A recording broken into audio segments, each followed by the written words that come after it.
ప్రజా సంక్షేమ ధ్యేయంగా జగన్ పాలన సాగిస్తున్నారని విశాఖ వైసీపీ ఎంపీ అభ్యర్థి బొత్స ఝాన్సీ అన్నారు. భీమిలి వైసీపీ ఎమ్మెల్యే అభ్యర్థి అవంతి శ్రీనివాస్ నామినేషన్ కార్యక్రమంలో బొత్స ఝాన్సీ పాల్గొన్నారు. కుల మతాలకు అతీతంగా సంక్షేమాన్ని అందించిన ఘనత జగన్ కు దక్కిందని కొనియాడారు.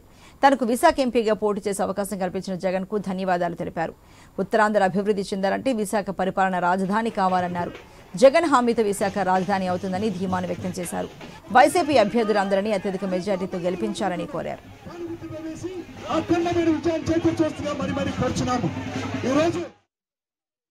పోగొట్టాలంటే ఈవేళ ఖచ్చితంగా పరిపాలన రాజధానిగా రావాలి. పరిపాలన రాజధానికి విశాఖపట్నం వస్తే మహానగరంగా తయారైతే ఈ రోజు ఈ ప్రాంత అభివృద్ధితో పాటు మరి భీమిలి నియోజకవర్గం కీలకంగా ఈ రోజు వాటికి కావలసిన అన్ని అంగులతో కూడా వాటికి సంబంధించిన ప్రజలకు ఒక పక్కన, అలాగే దానికి సంబంధించిన సుమారు 150 శాఖలు వాటికి సంబంధించిన అన్ని కూడా హెడ్ ఆఫ్ ది డిపార్ట్మెంట్స్ కూడా ఇక్కడ రావటం వల్ల అందరికీ మరి వెసులుబాటుతో పాటు అనేక ఉద్యోగ ఉపాధి అవకాశాలు కూడా ఈరోజు తీసుకురావడం మననే తెలిసింది. మరి మీరు చూశారు, ఇక్కడ గంభీరంలో కూడా 450 కోట్లతో ఐఐఎం లాంటిది కూడా భీమిలి నియోజకవర్గం ఇవ్వటం, దీంట్లోనే మరి పోర్ట్ లాంటి దాన్ని కూడా ఇక్కడ ఏదైతే ఫిషింగ్ హార్బర్ లాంటి దాన్ని కూడా ఏర్పాటు చేసుకోవటం, ఇలాంటి వాటితో పాటు ఇవాళ 6 లైన్ రోడ్లు కూడా, అలాగే మరి మెట్రో ఇది కూడా వయా భీమిలి